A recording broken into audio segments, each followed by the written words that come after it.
The following is a Comfortably Zoned Radio Network production.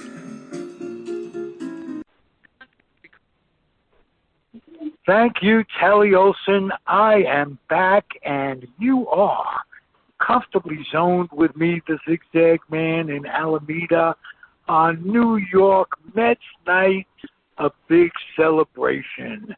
I got three celebrators with me.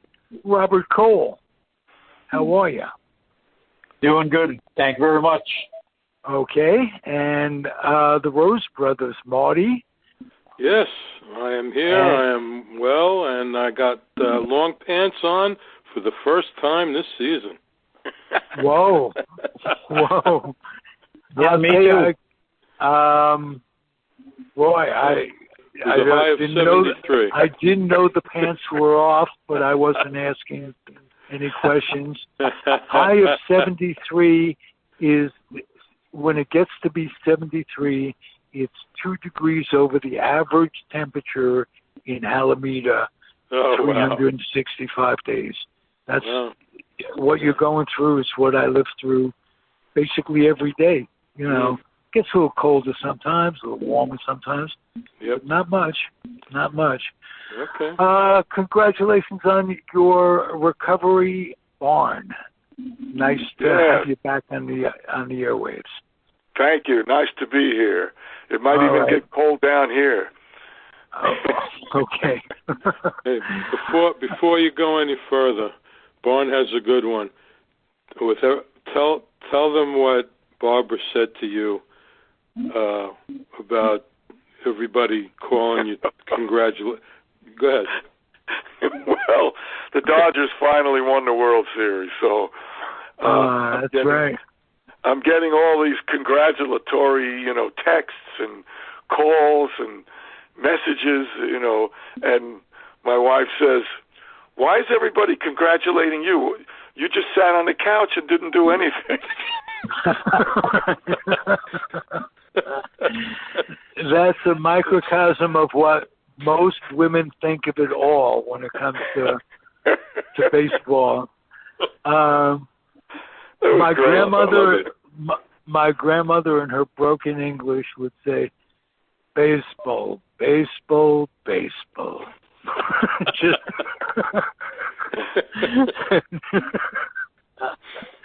it still resonates in my head. Baseball, baseball, baseball. That's all she heard. That's funny.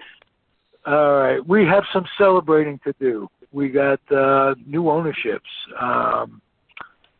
Ship, how about that? We had ships in the Will Ponzi's. They had 2. Now we have 1. Instant reaction, Robert Cole. Happiness, joyfulness, satisfied.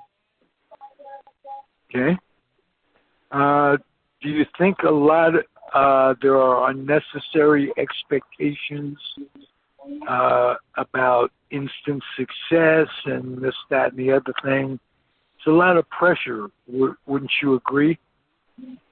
Yes, but you have to realize we're lifelong Mets fans, so we don't ever get too high because there's always a low. So you just take it into perspective. That's very important to remember. Good example of that was 1986 would be the best example of that. I looked for 4 out of the next 5 years back then to be world champions. I thought that this was a dynasty. It was deep. It was talented. It had 2 unbelievable superstars in Strawberry and Gooden. And it went to shit. So, good point. Bernie Rose. Yeah. Well, it'll be nice to get them back on the right track. Some of the best baseball we saw back then was that '88 series between the Dodgers and the Mets. That was fabulous. When everybody was really thinking the Mets would win, since they they took 10 out of 12, or was it 11 out of 12 during the season? But it was a Pedro Guerrero moment or two.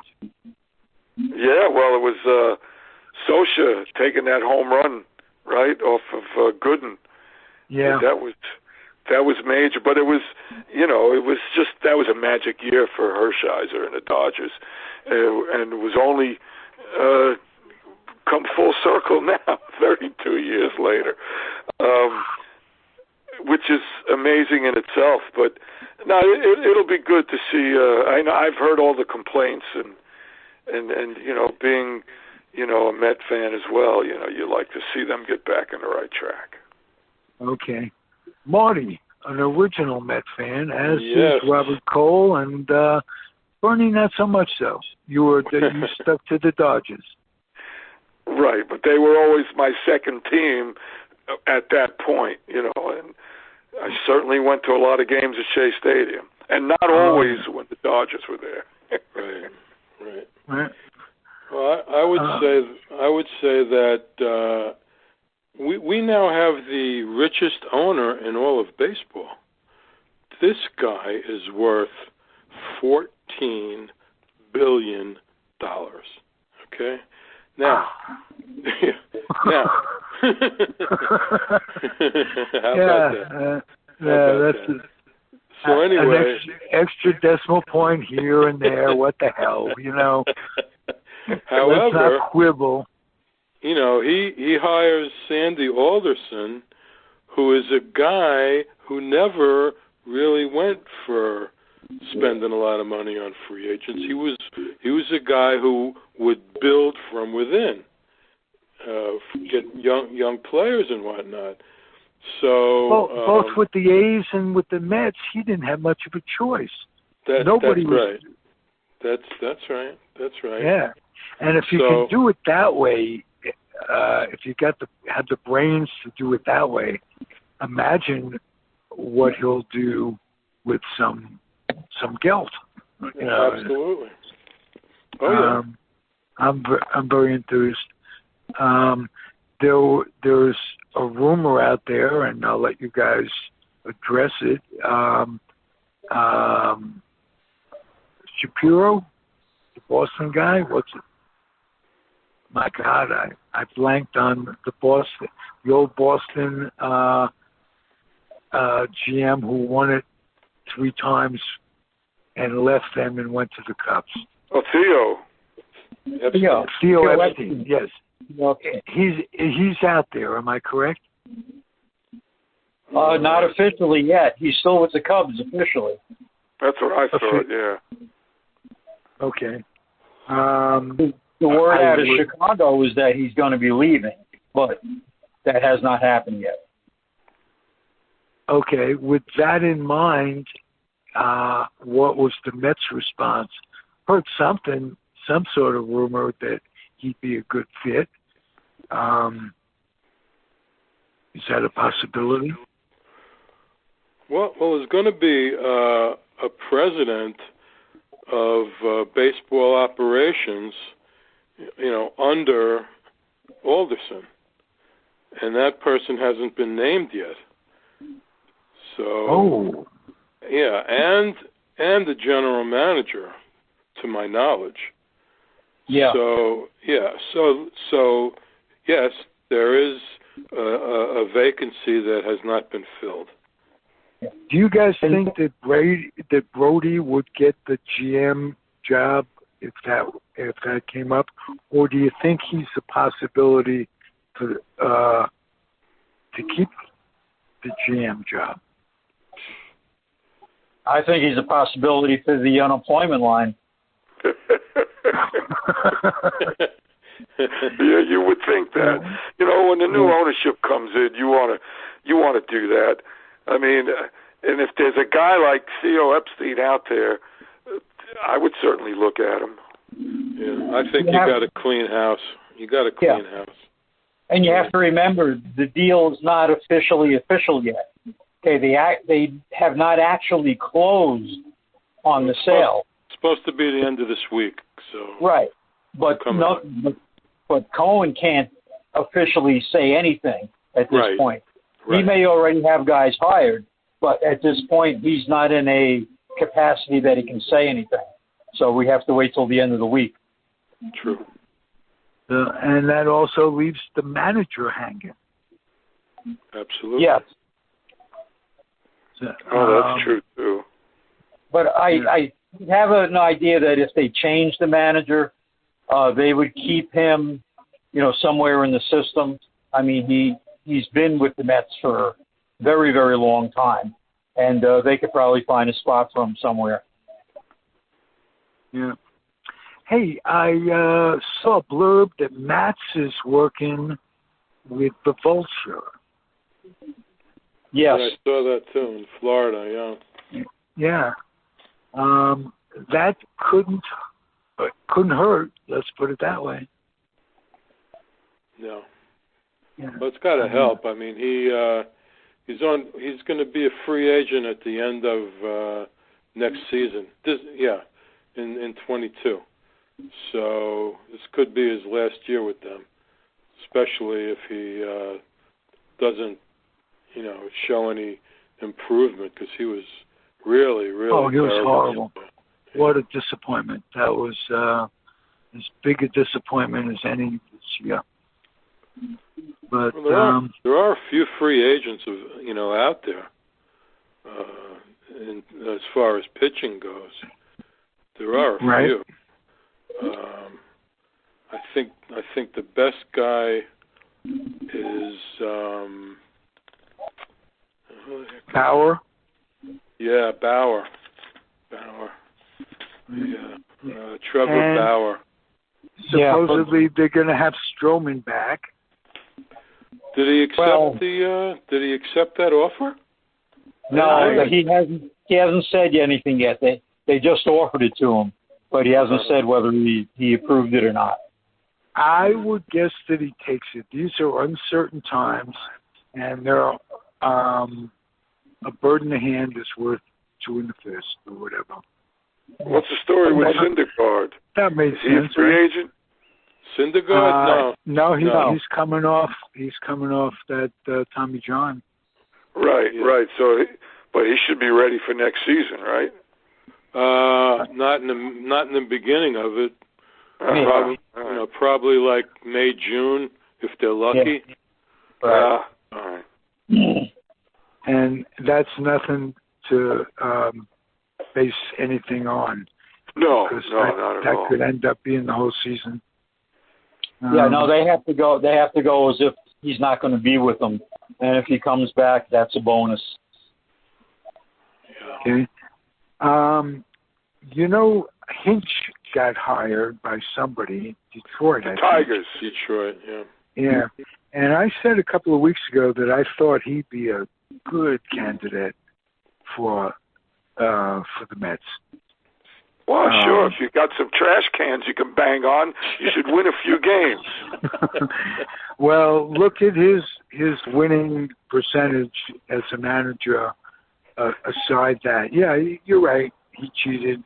This, that, and how can you go along with that? And I don't understand. The guy gets, and I wanted to talk about this. I'm glad you brought it up. He gets a 1-year suspension, and a day and a half after the World Series, he gets hired.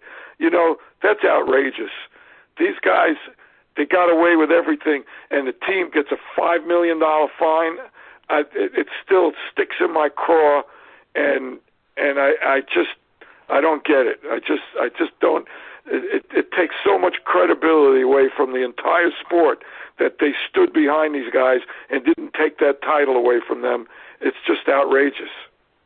But Bernie, how do you really feel? And it's not because the Dodgers would have had 2 World Series championships in 4 years. It's just that they got away with it. The players keep their rings. The team keeps the trophy. And there's no way that happens without the cheating.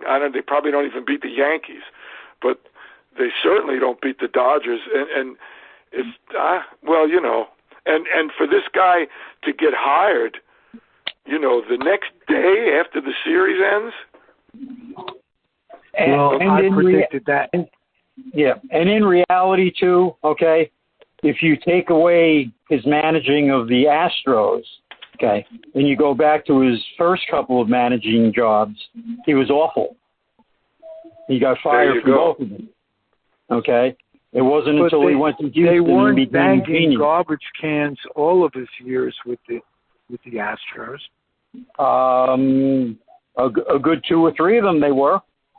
Oh, really? Yes. It went back that far.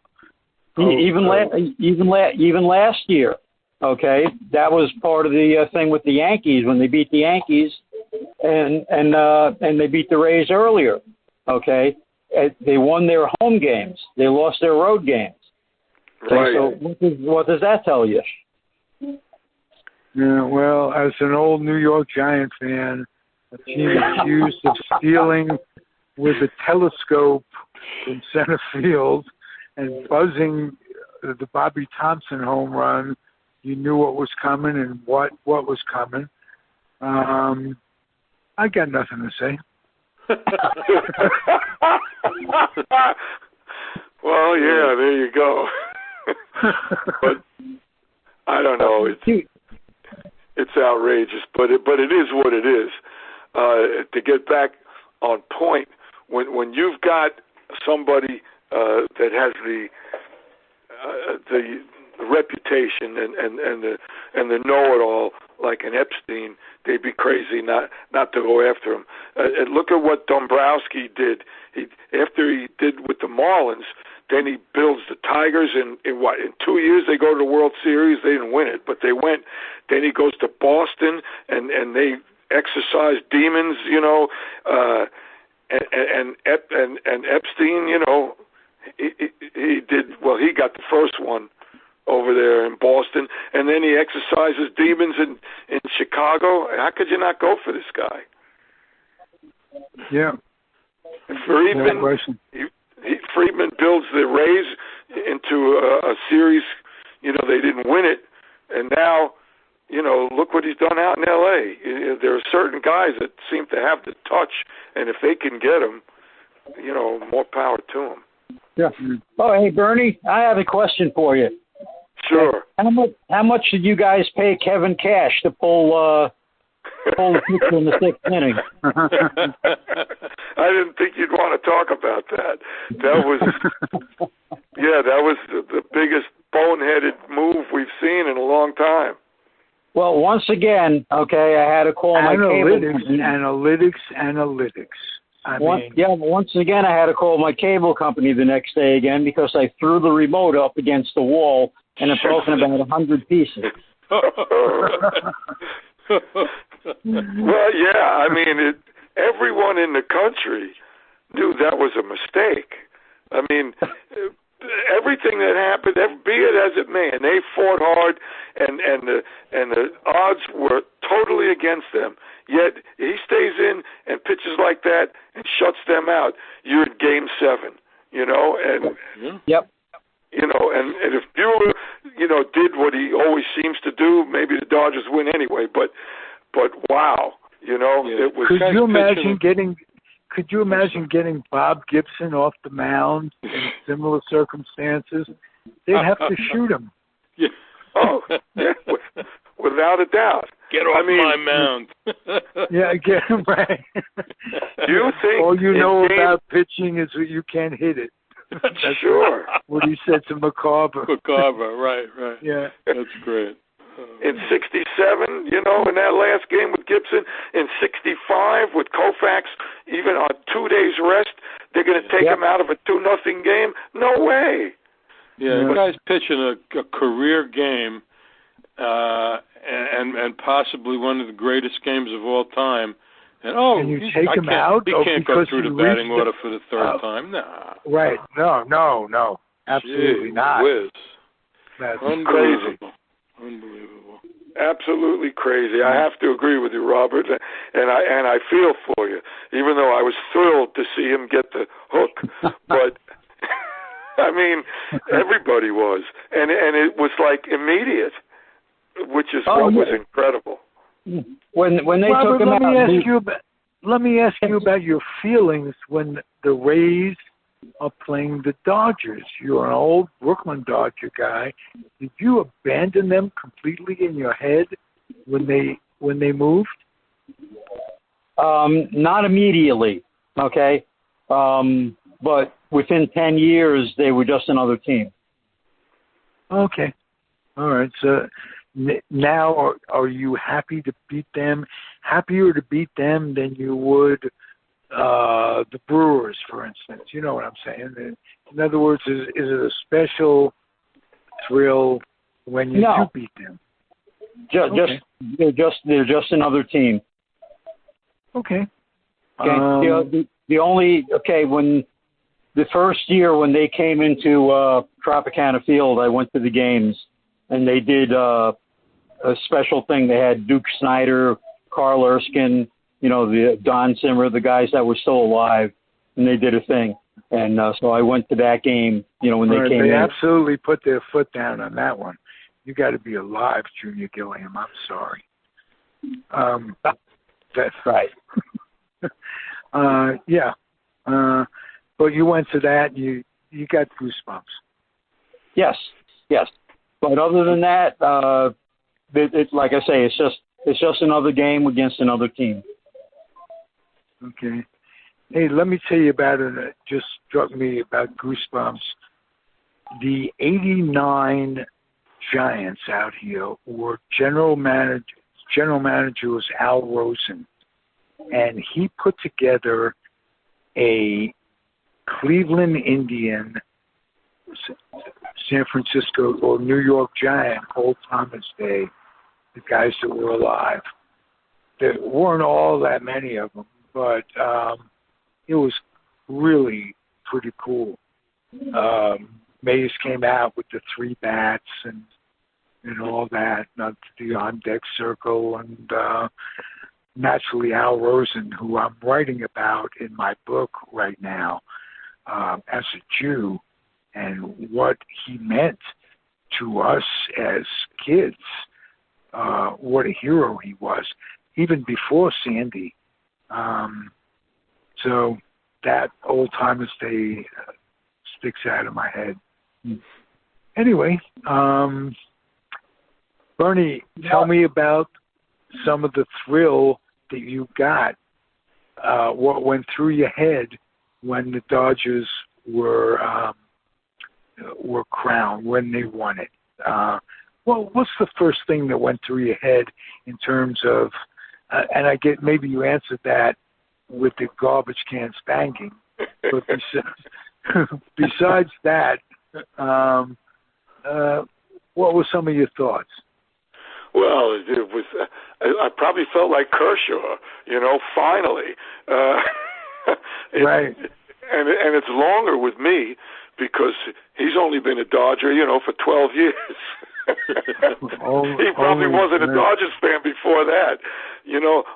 Out of these 32 years, I didn't look it up, but you guys would have a pretty good estimate as well. How many times have they been in the playoffs? I mean, at least half. All those years, the Piazza years before he was on the Mets, they went to the playoffs like 5 straight years or something. I mean, there's just been a lot of years that they were in. And as of late, the most wins in a season, I've seen other teams do it. The Yankees had the most wins. They won. I mean, and there's a number of other teams that did it as well. And if you want to bring up the Giants, finishing as a wild card and then winning 3 World Series, one of the things that always kept me feeling good about the Dodgers not winning was that in all those years the Giants were out in San Francisco, they never won. And then all of a sudden, well, hardy hard. Well, they hadn't won since 1954, and so That's I always right. had that in my right. And then That's they right. won. And then when they won, they went nuts. And ironically, when they played the Angels, I rooted like hell for them in '62, even though they were gone.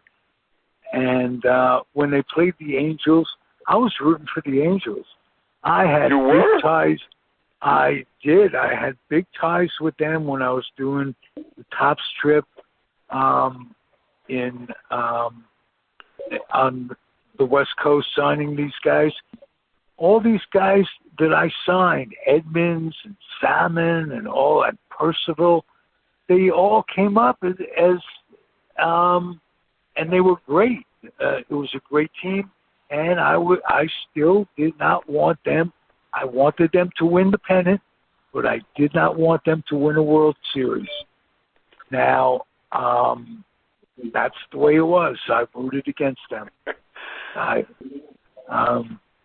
was actually hoping Bonds would get one, but, as much as I never really rooted for the Giants, I was hoping he would get one, but it wasn't to be. He was in such a groove, hitting-wise, in these years, that it was absolutely, if you look at some of his numbers on intentional walks and what have you, it was just unreal. Sure. He was also playing against guys who were on steroids as well. So you got to compare era to era anymore. I didn't like it anymore, than you guys did at the time. But I agree. I've changed my mind. It isn't just junk. They aren't just junk statistics. It was just it takes comparing era by era out of the equation. Who was better, Bonds or Harry Heilman, that kind of thing. But you got to take your hat off to these guys, Clemens and Bonds and all the other guys, Palmeiro, all these guys who were users and abusers. Let's put it that way. Well, you don't like it, but it was an era, and the owners, they really kick-started it. They didn't complain about it. They wanted more hitting, and it came down from the commissioner. He knew what was going on from top to bottom. Everybody in every locker room knew. And you mentioned Piazza. They knew Piazza. Both the Dodgers and the Mets. He was PED user. What can I tell you? Yeah, for the press to really take it out on them, where A-Rod, Bonds, Clemens, these guys belong in the Hall. They would have been in the Hall anyway.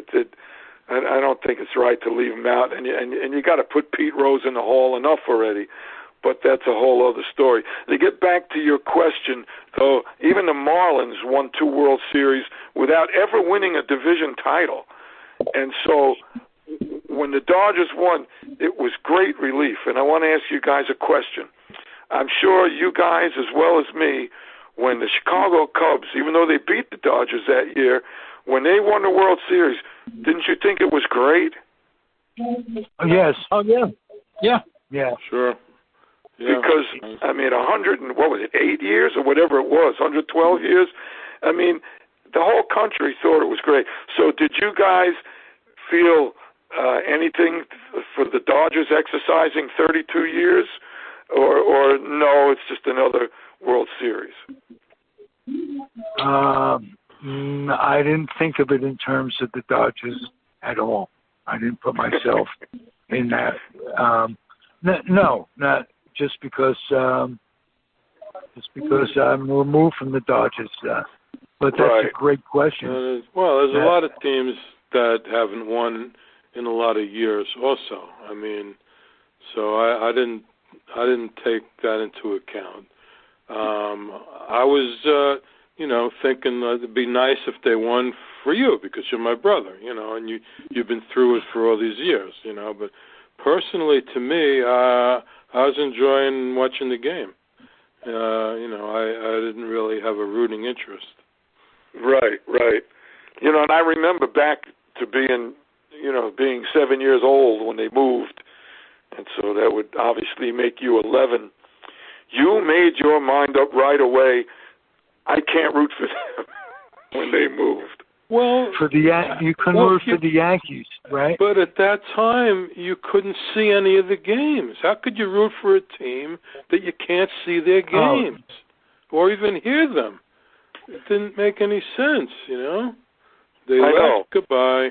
You know, and we're getting a new team. What's right interesting? Here. What's interesting? The Yankee attendance went down after that. Did it? Yeah. Why would that be?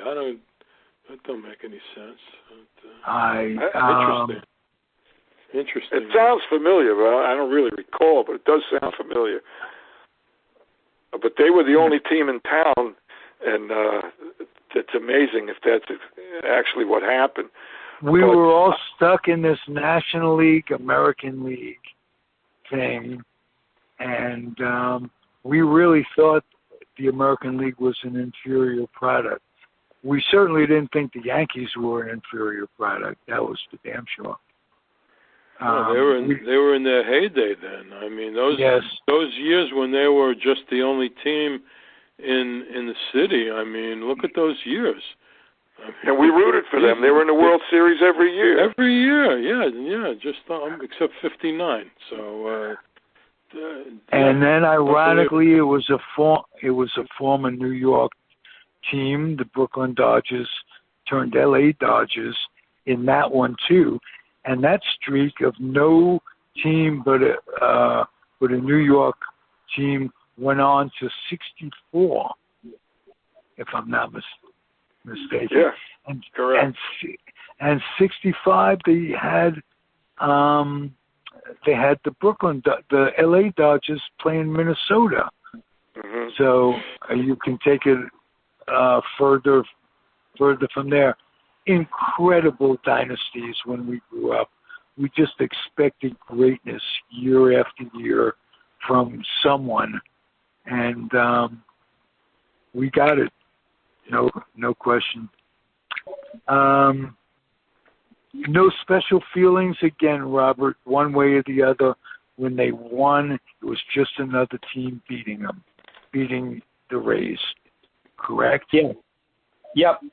Other than my TV remote being in 100 pieces, I had no reaction. Oh, okay.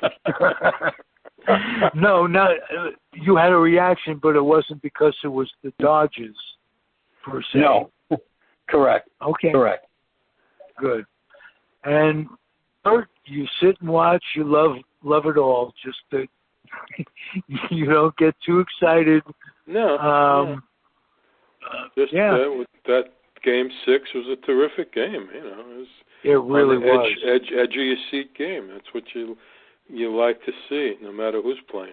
So. Arguably one of the best games we've seen in our lives. Could have been. In terms of the excitement of it. What's at stake? What's at stake and all that. So. Sure. Let's celebrate the season for that reason. We haven't had much to celebrate in the season per se, no matter what. 60-game tournament.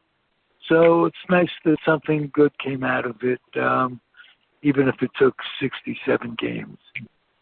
Well, but you have to remember, too, a lot of people were saying it was not going to be a legitimate championship, but the two teams with the best record in each league wound up going to the World Series, so that makes it legitimate in my mind. Mm-hmm. Yeah. Oh, absolutely. No question. Yeah. And thinking back, you got to the World Series, Robert, you lost. My favorite Met team was the 73 Mets, favorite all-time Met team. They got to the World Series. They lost too. So you could love a team. Oh, sure. And they don't have to win it all for them to have a special place in your heart. You'll always feel that way about the Rays this year. No question. Oh, for sure. Good. Hey, we had a nice show. Good. Yeah, it was fun. Enjoyable, It was fun. yes. Time went fast. And thank you, Bernie. I'm glad you're better. I'm glad you joined us. Thanks. My pleasure to be here anytime. I had a good time. All right, Robert Cole, Bernie Rose, Marty Rose, and me, the weak link of it all, Ralph Tyko. Adios, everybody. Happy trails. We'll be back when we are. All right. Good night. Good night. Good night.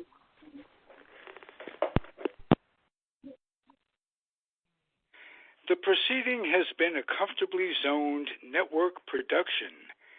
You are advised to keep your dreams wet, your humor dry, your children and grandchildren out of military recruiting offices and off the laps of clerics who wear dresses.